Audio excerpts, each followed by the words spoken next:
ಇನ್ನು ನಾಡಿನೆಲ್ಲೆಡೆ ಸಂಕ್ರಾಂತಿ ಹಬ್ಬವನ್ನ ಸಡಗರ ಸಂಭ್ರಮದಿಂದ ಆಚರಿಸಲಾಗ್ತಾ ಇದೆ. ದರ್ಶನ್ ಫಾರ್ಮ್ ಹೌಸ್ನಲ್ಲೂ ಕೂಡ ದರ್ಶನ್ ಇಲ್ಲದೆ ಒಂದು ಸಂಕ್ರಾಂತಿ ಹಬ್ಬದ ಆಚರಣೆ ಇವತ್ತು ನೋಡೋದಕ್ಕೆ ಸಿಕ್ಕಿದೆ.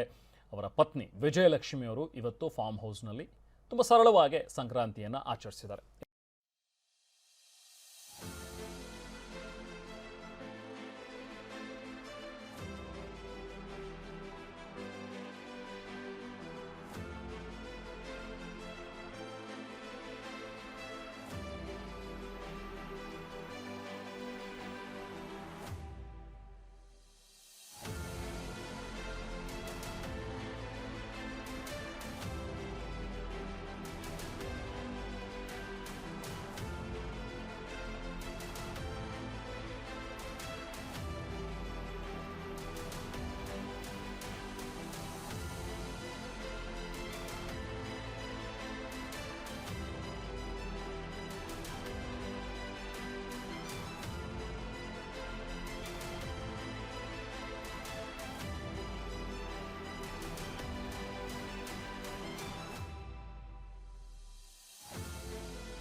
ಇನ್ನು ರಾಜ್ಯಪಾಲ ಟಿ.ಸಿ. ಗೆಹ್ಲೋಟ್ ಅವರು ಕೂಡ ಸಂಕ್ರಾಂತಿ ಹಬ್ಬವನ್ನು ಆಚರಿಸಿದ್ದಾರೆ. ಬೆಂಗಳೂರಿನ ಲೋಕಭವನದಲ್ಲಿ ಸಂಕ್ರಾಂತಿ ಹಬ್ಬವನ್ನು ಆಚರಣೆ ಮಾಡಿದ್ದಾರೆ. ವಿಶೇಷ ಪೂಜೆಯನ್ನು ಸಲ್ಲಿಸುವ ಮೂಲಕ ಹಬ್ಬದ ಆಚರಣೆ ಮಾಡಿದ್ರು.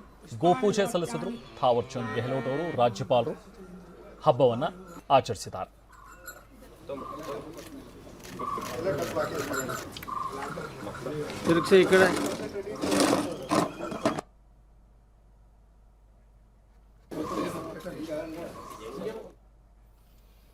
ಇನ್ನು ಕನ್ನಡ ಪರ ಹೋರಾಟಗಾರ ವಾಟಾಳ್ ನಾಗರಾಜ್ ವಿಶೇಷವಾಗಿ ಸಂಕ್ರಾಂತಿ ಹಬ್ಬವನ್ನು ಆಚರಿಸಿದ್ದಾರೆ.